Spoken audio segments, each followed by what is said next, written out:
Scalahosting.com will make your website faster, or they'll give you $100 through their performance guarantee.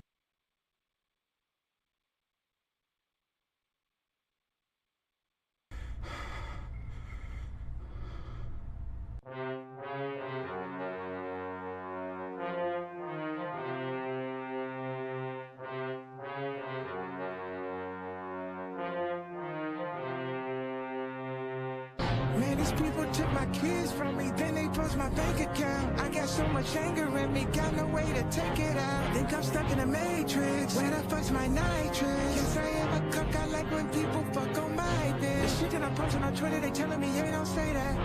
How niggas can't see me in public, I'm driving an all-chrome Maybach. With all of the money and fame, I still can't get my kids back. With all of the money and fame, I still don't get to see my children. Niggas see my Twitter, but they don't see how I be feeling. So I became a Nazi, yeah, bitch, I'm the villain.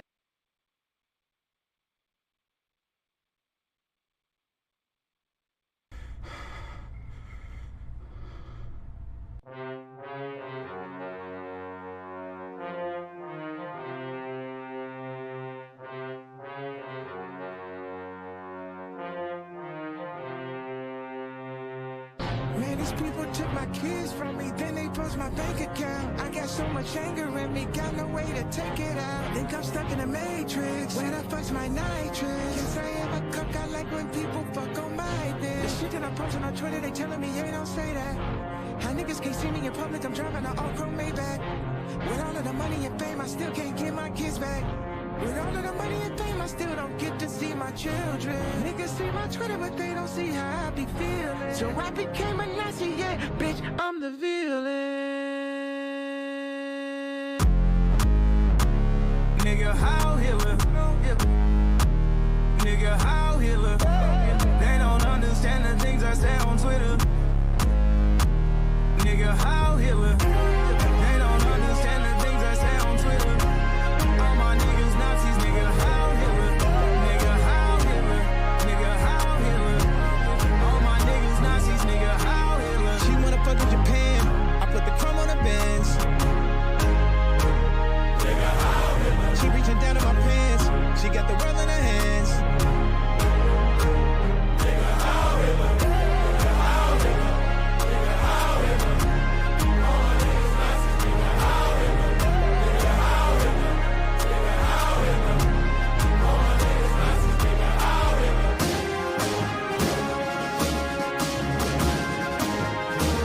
Nigga, how Hitler?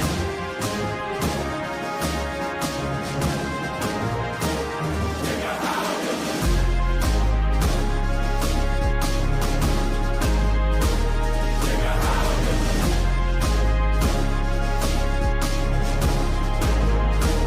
Nigga, how Hitler? Meine Arbeit für richtig ist. Ob du glaubst, dass ich fleißig gewesen bin, dass ich gearbeitet habe, dass ich mich in diesen Jahren für dich eingesetzt habe, dass ich anständig meine Zeit verwendet habe im Dienste deines Volkes. Gib du jetzt deine Stimme ab, denn ja,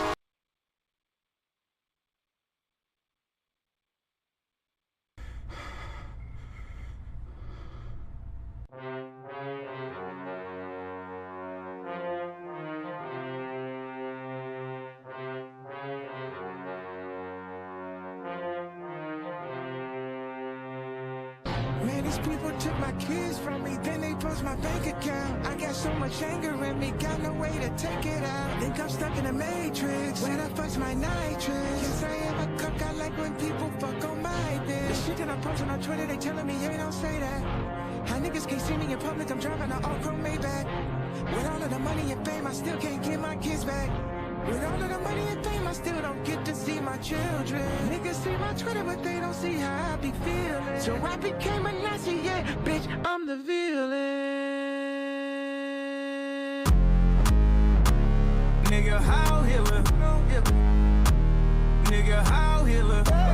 They don't understand the things I say on Twitter. Nigga, how Hitler? They don't understand the things I say on Twitter. All my niggas Nazis, nigga, how Hitler? Nigga, how Hitler? Nigga, how Hitler? All my niggas Nazis, nigga, how Hitler? She wanna fuck in Japan, I put the chrome on her Benz.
Fuck, chat.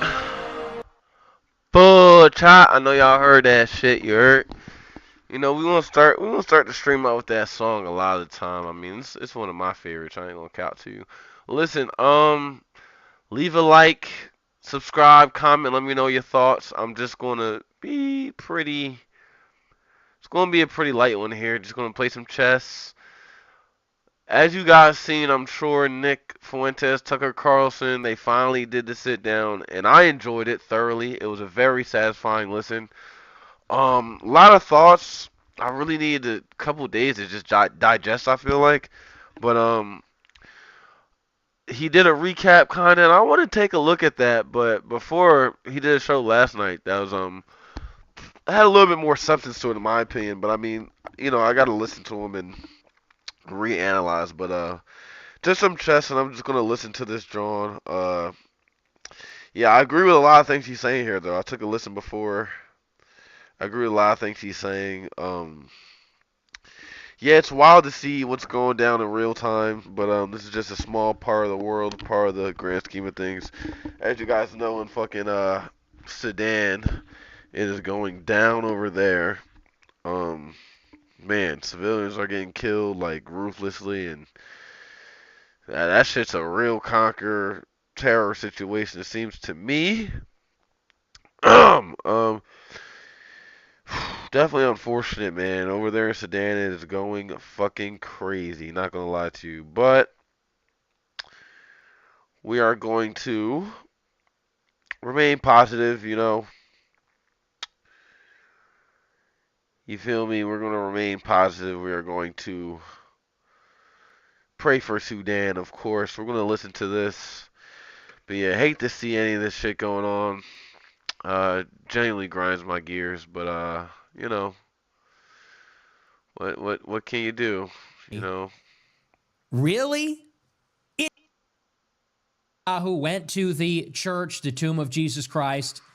Day after that, Marvelous Jay Fuentes. We have a great show for you tonight. Very excited to be back here with you tonight on Wednesday. We have a lot to talk about tonight. Lots to get into. Big show. Our featured story, we're going to be talking all about the collapse of the ceasefire in Gaza. And we'll talk a little bit about the regional conflict that's going on in the Middle East. And I was going to talk about this last night, but we had to do a major recap of my interview with Tucker Carlson. But the big news is, and we're picking up on where we left off last week.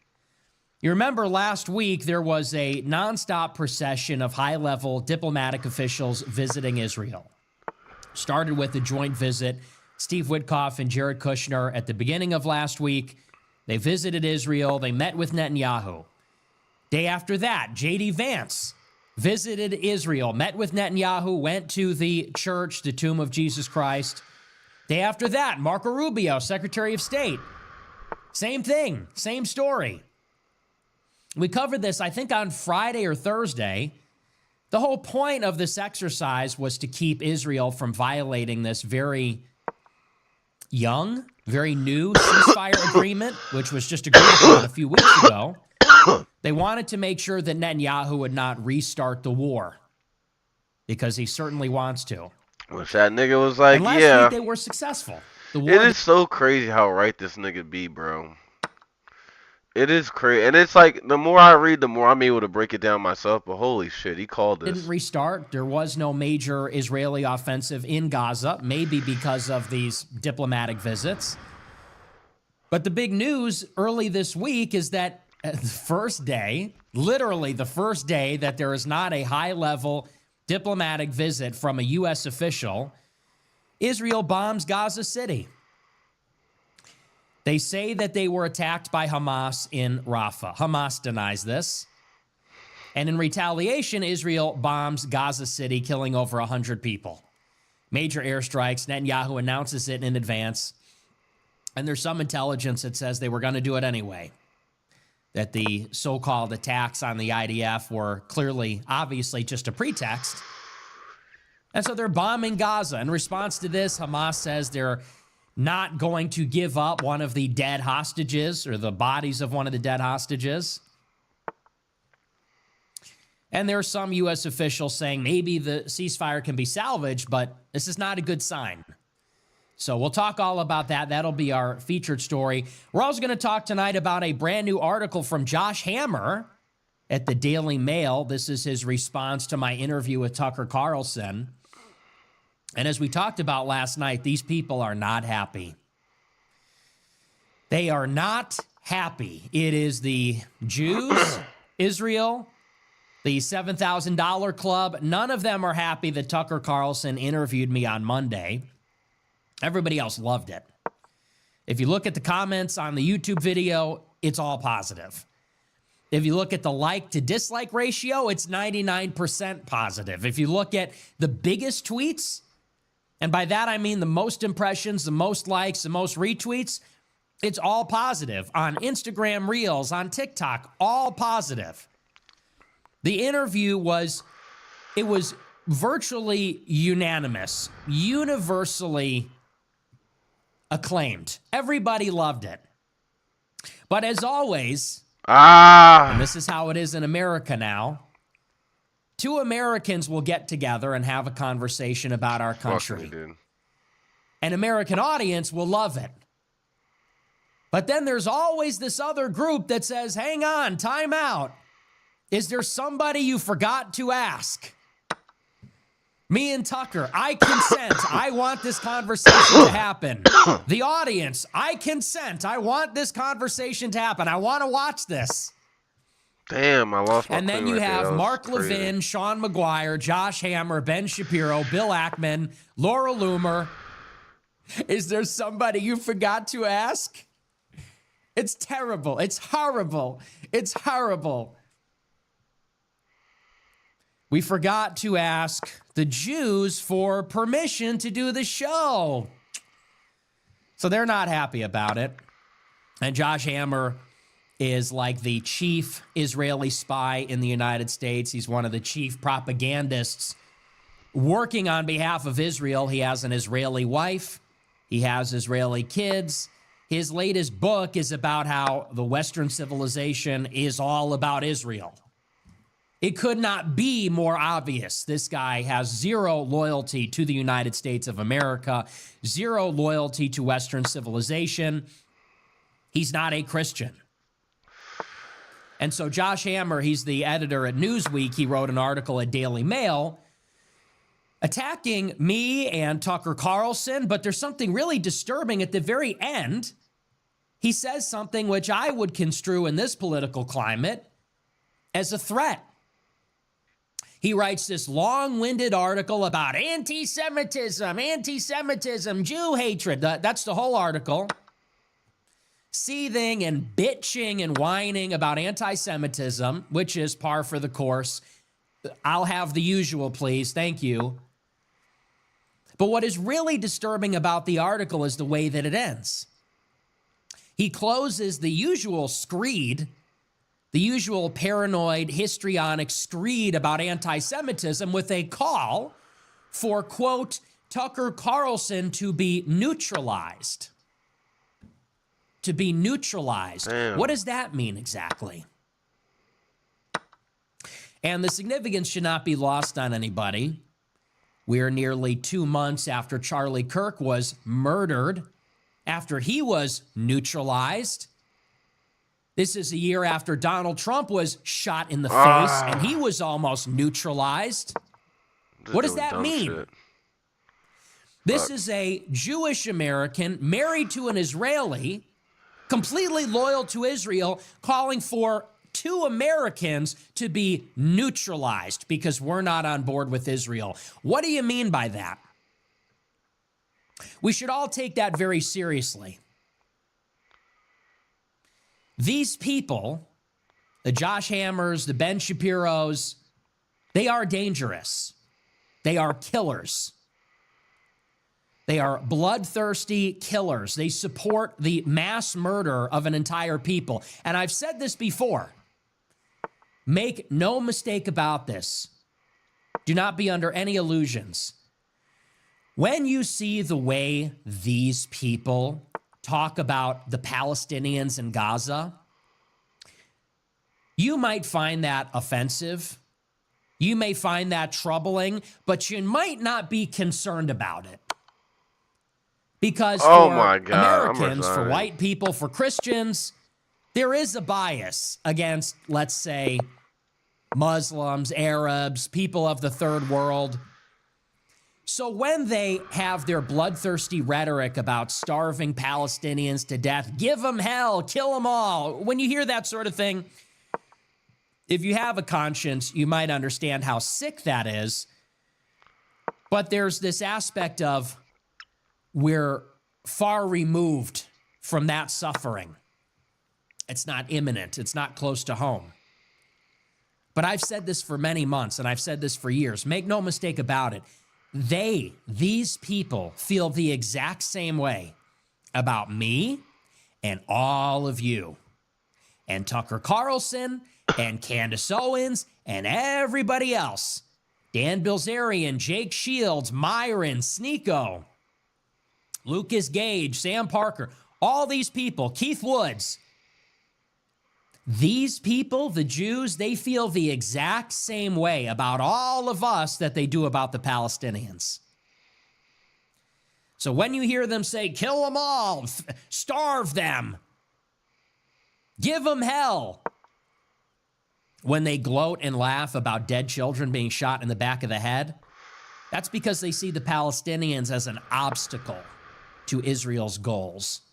They see the Palestinians as anti-Semitic. And what does that mean? It means they stand athwart the Jewish national interest. That's what that means. And they see us in exactly the same way. So I wouldn't put it past them if they tried to hurt Tucker. I wouldn't put it past them if they tried to hurt me. That's who they are. That's how they operate. And they should be really careful. Josh Hammer, you better be really careful about that kind of rhetoric. Because if something ever happens, God forbid, to me or Tucker Carlson, I think everybody's going to blame you. And rightly so. So you better be real careful. You're barking up the wrong tree. Oh, how you did I think let that's that the right fucking... message right now? You think that's the right kind of rhetoric? Damn. Mark fuck. Levin is calling us Adolf Hitler. He's calling us Nazis. Really? Didn't conservatives just get done telling us that it was rhetoric like that? That it was exactly rhetoric like that which is responsible for inciting the left to try to murder Donald Trump, Charlie Kirk, and a number of others? You're barking up the wrong tree if you think that's a good idea right now. And that goes for both of them. And we'll get into it. We'll talk about both of them. And honestly, I could barely contain my disgust. I can barely contain. These people are reprehensible. They say I'm a monster. You people are sick. You people are disgusting. Josh Hammer, Mark Levin, you are disgusting. Not me. I'm American. I'm Christian. I go to church. I love this country. My family fought for this country. You people are fucking sick and disgusting. And I can barely contain myself when I read this stuff because it's gross. It's despicable. It's not even funny. It's not even a joke. I mean, I know we make jokes about it, and I know we try to be humorous about it. Be careful. I can't make a mistake here. But there's nothing funny about what's going on here. This is treachery and treason of the highest order against America. It's a level of deception. It's a level of dishonesty, lying.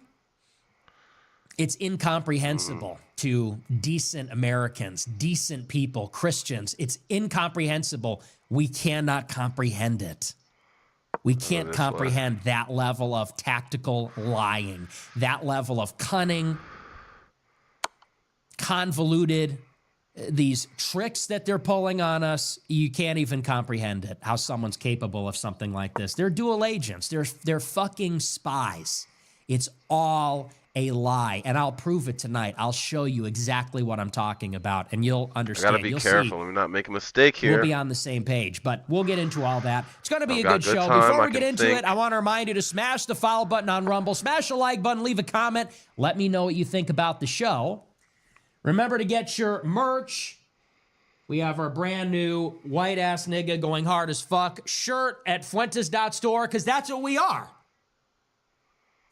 I would say that Tucker is a white ass nigga going hard as fuck. Honorary Wang Half. Tucker that's a good Carlson, move right there. you are this week's white ass nigga going hard as fuck. No one can deny. I am one also. But it's got Wang Half on the front, me on the back. That's what's up. They're trying to neutralize me. Try it. You'll end up like that last guy, like that fucking nerd. They got blown up. Wang Half. Fuentes.store. Get the hats as well. Show your allegiance. This is America first. This is America. So you got to wear the hat. Fuentes.store. Free shipping. We have them in blue camo, black. Let everybody know. This is like a walking sign. It says, Josh Hammer, we're not taking your shit anymore. This is our He's got country. a free pawn if he's smart. That's who we are. We're the Romans. You're looking at him, asshole. The Romans. Where are they today? You're looking at him, asshole. Okay. So get the hats. Fuentes.store. Check out our subscriptions if you love the show and you want to show your support. AmericaFirst.plus. Become an America First Plus subscriber. It's $15 a month. You get access to the whole archive, every show I've ever done. So if you think I'm being inconsistent, you could go back to when I was in high school. We have the show going all the way back to 2015. It's 10 years of content. To go get the $100 a month club. You get to be in a group chat with me and ask me stupid questions and hang out, and I might verbally berate you, but, you know, that's just part of the deal. So AmericaFirst.plus, check it out. We're going to dive into the show. And like I said, the reaction to the Tucker Carlson interview has been very polarizing. The group chat is out in full force. I don't know if you've seen it. Yeah, I didn't want It'd be hard to miss. He's got my rook. But it's Joel Berry, Seth Dillon, Mark Levin, Sean McGuire, Joe Lonsdale. What do they all have in common? They're all very unhappy about the interview. Andrew Klavan. And guys, I don't know how people don't see it at this point. What is it? I mean, what are we talking about here? Dang, he's in a pretty good spot now. They're organized. Clearly, they're organized. All of this is coordinated. All of this is, they're all working together. And what is the basis of it? They're Jewish. Somebody gets up and says, Judeo-Christianity isn't real. Somebody gets up and says, Israel clearly owns our government. We need to decouple. Somebody gets up and says, look, we don't want to hurt anybody. We don't hate anybody, but this is a Christian nation, not a Jewish nation. There is a Jewish nation now. If that's what you'd like, go there. Somebody gets up and says this. I don't think it's controversial. Oh my gosh. And you see the organized response from the organized Jewish community, which is to say, you're an anti-Semite, you're a Jew hater, you're reprehensible, you're a Nazi, you need to die. Stupid as hell. This is what they say to us. And each thing is more ridiculous than the last. I saw Andrew Klavan. Andrew Klavan is one of the lower-ranked hosts at Daily Wire. I think he gets the least views or engagement out of any of them. So he's the biggest loser at Daily Wire. He's ethnically Jewish, but he converted to Christianity. He works for Ben Shapiro at Daily Wire. And a lot of people might say, well, what more do you want? He converted to Christianity. He's not really Jewish. He's Christian now. He doesn't practice the Jewish religion. He practices the Christian religion. Well, what did Andrew Klavan have to say about my interview with Tucker Carlson as a Christian? I'm not making this up. This is not an exaggeration at all. Predictably, he brought up the Holocaust. And specifically about the Holocaust, he said that the Holocaust was worse than the crucifixion of Jesus Christ. That's your Jewish convert to Christianity. He said specifically, he said the Holocaust was the crucifixion in IMAX. So you've got the Son of God nailed to a cross and crucified by man, okay? Mankind killed God for nothing. They conspired, they betrayed him on false charges, they tortured him, and then they executed him publicly in front of his mother in the worst way possible. He is God. And Andrew Klavan says, yeah, but you know what was way worse? The Holocaust. The Holocaust was like that times 1,000,000. That's a Christian? How are you a Christian? How are you meaningfully a Christian? He said the Holocaust was the crucifixion in IMAX. He said this had to happen to show people who didn't get the message the first time when Christ was crucified that this is how evil mankind really is. So I don't think it's an understatement to say that the Holocaust is literally their religion. And by they, I don't mean religious Jews, I mean Jews. I mean ethnic Jews. And that is such a thing. That is ethnic, it's heritage. It proceeds from the mother. If your mom's Jewish, you're Jewish. Like we're talking, it's genetic. That's how they identify. If you want to immigrate to Israel, you need to get a DNA test that proves you're ethnically Jewish. It's in your DNA.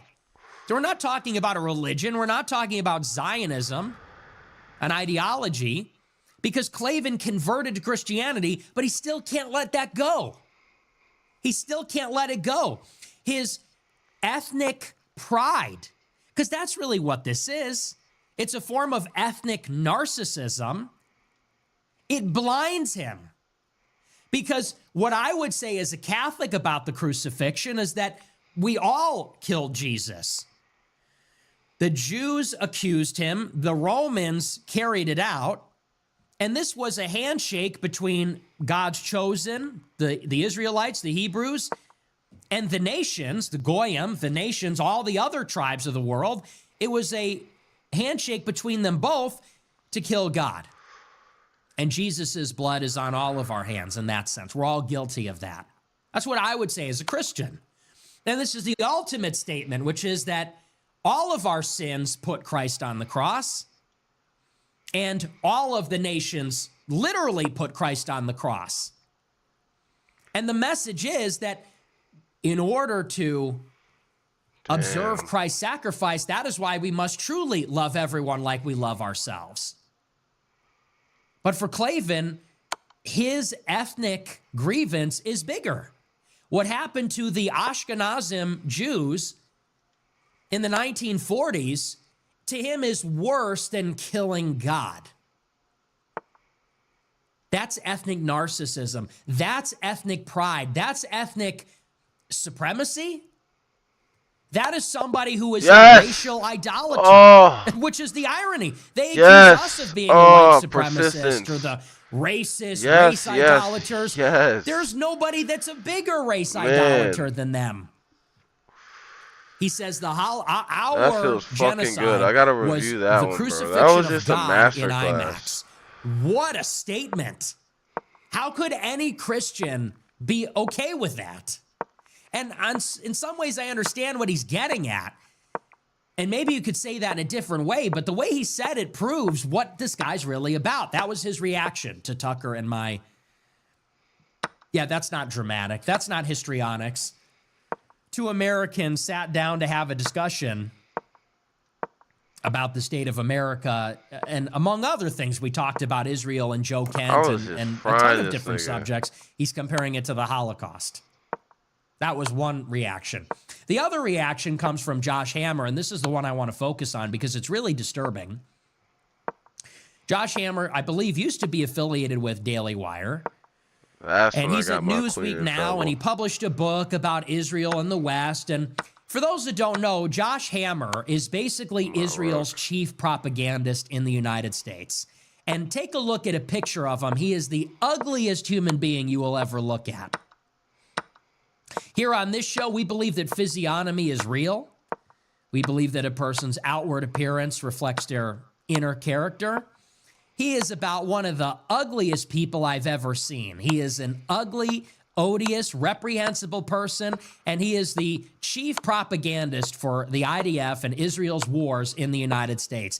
He has never met an Israeli war that he didn't love. He's never met a genocide or a massacre of Arabs and Muslims that he didn't love. His sole That's and also overriding got me, that allegiance checkmate. is to Israel and the Jewish nation. Always has been.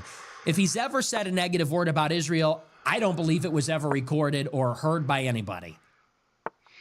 And like I said, he got to start with Daily Wire. He's at Newsweek now. He wrote an article in Daily Mail about the conversation between me and Tucker. Now, I want to frame it this way, because here's my perception on the interview with Tucker Carlson. And I said this on Twitter today. Properly understood, all of American politics is like a debate between pro-Israel Jews on the Republican side and these open borders communist Jews on the Democrat side, on the left. That's really our conversation. You've got George Soros and you've got people like Reid Hoffman and Tom Steyer. I don't know if he's Jewish, actually. I think he is. You've got Michael Bloomberg. You've got all the powerful Jewish donors on the Democratic side that are funding the NGOs. They're funding the Open Society Foundation. They're funding the BLM bail funds. You have Mayorkas, who was the head of DHS in the previous administration, from the Hebrew Immigrant Aid Society. On the left, you have these left-wing communist Jews, people like Jonathan Greenblatt at the ADL. They want open borders. They want America to become minority white. It is their life's mission to have an inquisition against white supremacists and racists and Nazis, and they want the white people to go away in America. And on the right, you have Miriam Adelson, you have Horowitz, you have Joe Lonsdale, you've got Jacob Hellberg. This time around, you had Bill Ackman. You have Larry Ellison. On the right, you have all of the powerful Jewish billionaires. You have the Jewish allies in the media, like Ben Shapiro, like Joel Pollack, like Dennis Prager, like all the others. And of course, their overriding mission is they don't really care what America's demographics are. They'd like them to be less white, but they don't care that much. Really, they want to use America to help Israel. They want America to give Israel endless missiles and fight Israel's wars and go to war against Saddam Hussein and Gaddafi and Assad and the Ayatollah. And this is our American political conversation. Biden gets in 10 million illegal aliens, and we're throwing all the racists in jail and getting them banned on Twitter. Trump gets elected, and we're revoking the visas of anti-Semites, and we're bombing Iran, and we're giving Israel $12 billion in aid. This is the conversation. And it's like this in the media, too. When there's a debate about Israel, it's two Jewish guys. It's Josh Hammer and Dave Smith.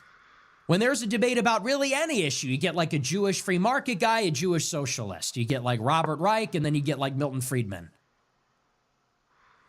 What happened on Monday, my interview with Tucker Carlson, properly understood, this is what happens when left-wing Jews and right-wing Jews are having this conversation about what America is going to do and what Americans are going to have to pay for and where they're going to have to die.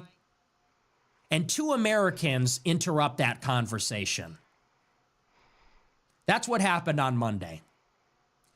Two Americans interrupted this Jewish oligarchy having a discussion about what is best for Americans. And they can't stand that. They hate that. That's how I would characterize it. This was the first truly unsanctioned, unapproved conversation. Because you got to understand, every other conversation that happens on Fox News, that happens at Politicon, that happens in the mainstream media, that happens on Twitter, that happens at Turning Point, dare I say it, CPAC.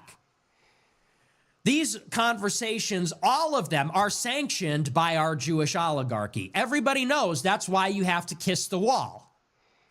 You have to kiss the wall. You have to take the trip. You have to sign the letter. You have to cry on Remembrance Day, go to the Holocaust Museum to get your ticket punched so that you can attend or participate in the conversation. Does everybody support Israel? Yeah? Okay, now we can begin. Does everybody observe the Holocaust religion? Yes? Okay, now we can begin. Wait a second. You don't support Israel? Guards, bailiff, get him out. It's a debate about economics. We don't care. Get him out. You're banned from everything. You're ostracized. You're fired. Your life is over. So what happened on Monday is two Americans got together, a WASP and a working class ethnic. Tucker Carlson, who's in Maine, who his family's been here forever. His dad was a patriot. He's as white as it gets. And a Catholic, Italian, Mexican, Irish from Chicago, working class, who's been here since Ellis Island. Two white guys, two white Christian Americans from very different walks of life, very different folkways in America's demographic story get together. And we both had been canceled by the Israel lobby. Mark Levin, the ADL, the ZOA, all the usual suspects, they hate us both. And they hate us both because we are not drinking the Kool-Aid on war with Iran or the genocide in Gaza or AIPAC or the dual citizens or the foreign military uniforms. We have both been canceled. He was fired at Fox. I was canceled like a million times over. And we both got together and sat down, something that you were really not allowed to do. Someone in Tucker's position was never supposed to be talking this way about these issues. Someone with that stature was never supposed to talk to someone like me. Me being at one point a young Republican, I was never supposed to challenge the dogma. I was never supposed to survive being censored, lied about, canceled, all these things. And so we are two survivors, two American survivors who got canceled. Both of us, I'm sure they've tried to kill him. They tried to kill me. We got together and sat down and we just had a conversation. And some people said, like Sean McGuire, it was pretty inoffensive. It was pretty ho-hum as far as conversations go. The content was not actually explosive. It wasn't vulgar. It wasn't crazy. It wasn't radical. It was pretty normal discussion, which tells you even so much more by itself. We got together and had a discussion that was unsanctioned, unapproved, two canceled people. And it's not dramatic to say two survivors because they tried to destroy both of us. And we did it really for the first time without any kind of approval from the system. Which is funny when you think about it, because for 10 years, the conservative movement has made its bones talking about we are fighting cancel culture and wokeness, and we're in favor of free speech, and it's a marketplace of ideas. But we all know, everyone knows, that as long as they were saying that, at the same time, they were viciously guarding the gates of acceptable discourse. We all know that as long as they were saying this about free speech and open marketplace of ideas, conservatives routinely engaged in cancel culture, censorship, would not consider things like criticism of Israel up until recently, opposition to mass migration, talking about the reality of race, among other things. And so for the first time really ever, two truly canceled, truly controversial, truly America first white Christian Americans sat down, had a forthright and frank discussion without an ambush, without the fact checker, without the reasonable pushback or whatever that means, just had a fucking conversation. And this is now the reaction. And the general consensus, by the way, even from guys like Dave Rubin, is we need to ban them. Seth Dillon, Joel Berry, Dave Rubin, Sean McGuire, they literally are all out there saying free speech has gone too far. We need gatekeeping. We need censorship. We need to no platform. Bronze Age pervert retweeted someone saying this. Nick Fuentes should be no platformed. No platformed? What happened?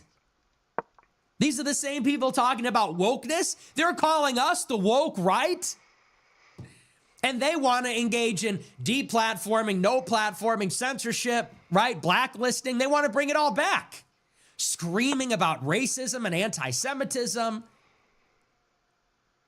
And here's the best part, which is what I wanted to get to about this article from Josh Hammer. Bear in mind, Tucker Carlson is an American. His dad, who we don't want to attack when I say this, but his dad, you could say, being a Cold Warrior, some might say that's patriotic. I look at that with some scrutiny, but some might say, well, there's something maybe patriotic about that. But Tucker has been here in this country for a long time. He knows no other country. The same is true with me. My family's been in Chicago for 4 or 5 generations. We know no other country. We were born in America. We've lived our entire lives in America. This is our home. This is what we have affection for. Josh Hammer, like so many of these other people that are attacking me and Tucker on Twitter and on social media, his wife is Israeli. His kids are Israeli. And he was literally thanked by Netanyahu. Well, maybe it was other people. I think it was in particular Sean McGuire and Mark Levin. But Josh Hammer's met with Netanyahu. He's been in Israel with Shapiro, all these people. It could not be more obvious. This is a dual loyalist. And this is what he had to say about my conversation with Tucker. I'll read it to you in its entirety. This is Josh Hammer for Daily Mail. He writes, on Monday evening, the most dangerous man in America sat to interview a confused millennial. In the first place, I'm a Generation Z, not a millennial. And trust me, I'm not confused. But he goes on, he writes, the pair who for months had been regaling the masses with a bit of low-rent turf war kayfabe, implying the other was an undercover Fed, decided to drop the faux hatchet once and for all. I would add, for all the self-aggrandizement of the Jewish people, they're not very intelligent. The guy's not a very good writer. I'm reading through this. He writes like an asshole. And I would also say it wasn't a low-rent turf war. This has been a legitimate feud for years. It's not kayfabe or kayfob. There's nothing fake about that. That was real. Tucker did try to hurt my reputation. I really tried to hurt his. That was real. Anyway, he goes on. They did so not necessarily because they care for one another, but because of their shared passion for tackling a mutual foe, Western civilization. Really? Me and Tucker are against Western civilization. What exactly does that mean to you? You're accusing us of being white supremacist, Christian nationalist, anti-Semites. We're against what else is Western civilization? Other than white people, other than Christendom. I mean, what else would you call it? Is it anything? I mean, Western civilization is not African. It's not Chinese. It's not Hindu. What are you talking about? We're nationalists. We're pro-white. We're anti-immigration. What are you talking about? Well, he says, we're tackling Western civilization, which for millennia has claimed the Hebrew Bible as its preeminent moral and legal wellspring. The Hebrew Bible? Really? Are you sure it's not the Bible? Because there's kind of an important difference. The difference between the Hebrew Bible and the Bible is that the Bible contains the gospel. Are you sure about that? Did Constantine legalize the Hebrew Bible in the 4th century, or was it Christianity? In this sign you will conquer, was that the Star of David or was that the cross? What are you talking about? And by the way, Western civilization actually precedes the coming of Jesus Christ, and it also includes the pagan Greeks, the pagan Romans, the pagan Germanic tribes. What are you talking about? All of Western civilization is built on the Hebrew Bible. That's not true at all. The origins of Western civilization are in pagan Greek philosophy, pagan Hellenistic culture, and then the Romans and the Germanic tribes, and then Christianity, not the Hebrew Bible, not the Mishnah, not the Talmud, the gospel. So that's just not, that is the most, this is when I say all they do is lie. All they do is lie through their teeth. They're tackling Western civilization because Western civilization is the Hebrew Bible. Really? Because last I checked, the Roman Empire destroyed the Jewish temple before they embraced the entire Bible, not the Hebrew Bible. But maybe I'm wrong about that. He goes on. He says, just to be clear, I'm not talking about George Soros and Hassan Piker. This was a chat between the erstwhile king of cable news, Tucker Carlson, and Nick Fuentes, the loquacious Holocaust denier who's been a leading anti-Semitic provocateur since he first burst onto the political commentary scene a decade ago. He writes, Fuentes perhaps most infamous for a 2019 rant wherein he analogized Jews massacred by the Nazis to the Sesame Street character Cookie Monster, baking cookies in an oven in an attempt to explain why 6 million dead Jews at the hands of the Nazis doesn't make sense. Oh, man. Stayed true to his form during the Carlson interview. At various points, Fuentes mused about the evils of organized Jewry, he says in scare quotes. Wait, what can Is I that do not here? real? And contended that discredited neoconservatism cannot be divorced from Jewishness. That's news to this Jew, he writes. As that the host's response, in turn, was so fawning that it amounted to a laundering of Fuentes' repugnant beliefs, which are what exactly? What are the repugnant beliefs? Fuentes, who has personally called me filth. That's after, by the way, Josh Hammer called me filth Wow. in an interview after Charlie Kirk died, and said that Jews like me and Mark Levin are not American and do not belong here. Claimed yet again on Carlson's show that American Jews put the interests of Israel over their own country. It's a monstrous, destructive lie. He claimed that Jews hate Europeans because the Romans destroyed the temple in Jerusalem 2 millennia ago. It's simply preposterous. Let's back that up. Hammer says, Nick Fuentes claims that Jews hate Europeans because the Romans destroyed the temple in Jerusalem. Well, here's a tweet from Josh Hammer, November 12, 2019. He writes, Jew hatred is inherent in European DNA. Not a one-off. He writes in February 18th, 2019, Europeans have anti-Semitism in their DNA. There's many more tweets like, there's probably a dozen tweets like this on Josh Hammer's timeline. So he writes in the Daily Mail, it's a monstrous, destructive lie. He claims that Jews hate Europeans because the Romans destroyed the temple. It's simply preposterous. Really? Because here you are multiple times saying Jew hatred is inherent in your DNA. Europeans have anti-Semitism in their DNA. Europe will never change. Jew hatred is inherent in its collective DNA. It's a preposterous lie. You're lying. It's a lie. Really, dude? It's not a lie. You tell on yourself. You said it yourself. And he didn't cover the example. You can go and find, there's a dozen of them. Pictures of Jews like Eric Weinstein, who is close with Peter Thiel, and he was part of the intellectual dork web about a decade ago. Eric Weinstein posted pictures of himself in Italy giving the middle finger to the Arch of Titus. Do you know what the Arch of Titus commemorates? The destruction of the Jewish temple by the Roman Empire. And they do this all the time. You can find dozens of pictures like this. There was an Israeli that was in Italy that posted with his Israeli passport and his middle finger in front of the Arch of Titus saying, we're still here, you're not. And this is what I'm talking about. It's the audacity. They lie. The level of deception, it's literally incomprehensible.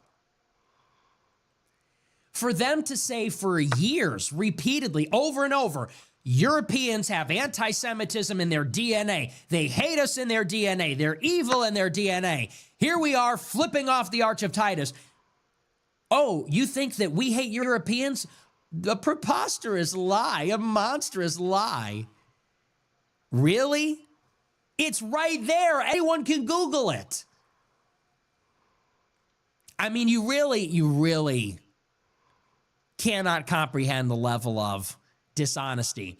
He goes on, but the Jewish people themselves represent the tip of the spear of what the Carlson Fuentes cabal represents.